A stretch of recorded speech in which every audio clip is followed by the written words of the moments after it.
پھر فرعون نے قتل کا فیصلہ کر دیا.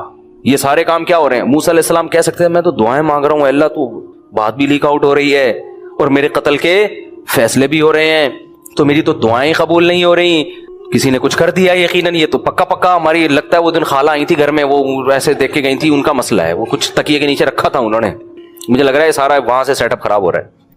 کچھ بھی نہیں، وہ کہہ رہے ہیں بھائی جو اللہ کا کام ہے وہ اللہ کرے گا، جو میرا کام ہے میرا کام ہے بھائی اس سے بچو، اس مصیبت سے.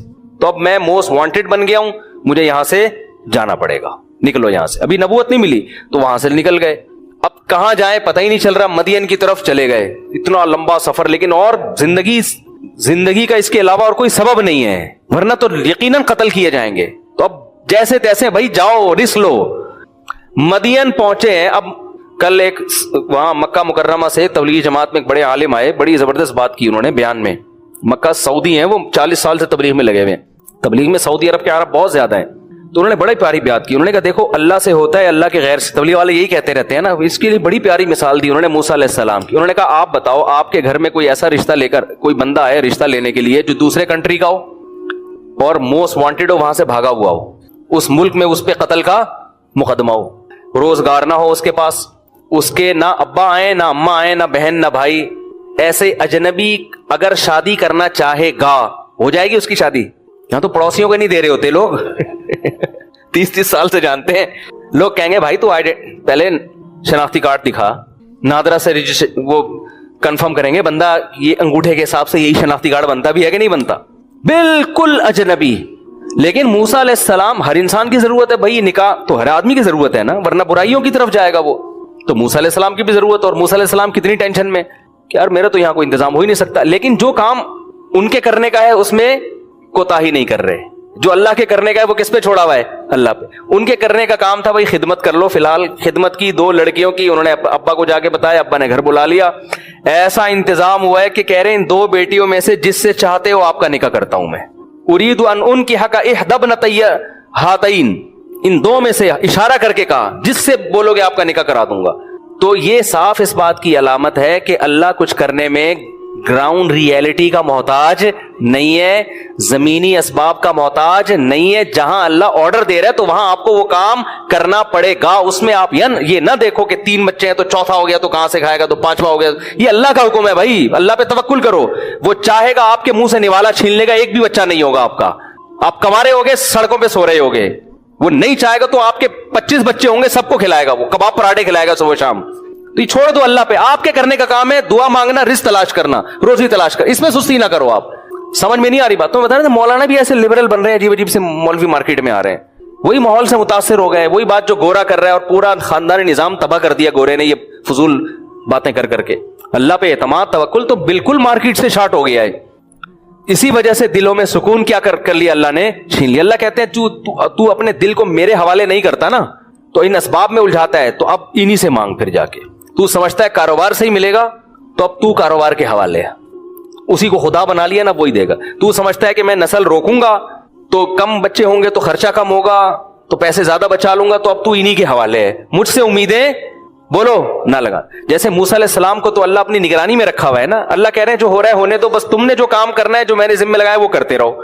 تو آخر تک اللہ نے ایسا کامیاب کیا کہ شادی بھی ہوئی، بچے بھی ہوئے، اور جو ناممکن کام تھا فرعون کی سلطنت اکھاڑ کے زمین پہ پٹک دی اور موسیٰ بادشاہ بن گئے ہیں. بھائی بنی اسرائیل کی قیادت کس کے ہاتھ میں آ گئی؟ موسیٰ کلیم اللہ کے ہاتھ میں. وجہ کیا ہے؟ جیسے جیسے کہا جا رہا ہے ویسے ویسے. تو آپ بھی اگر سکون چاہتے ہو نا میرے بھائی، جیسے جیسے اللہ کہہ رہے ہیں ویسے ویسے کرتے رہو، ٹینشن نہ لو.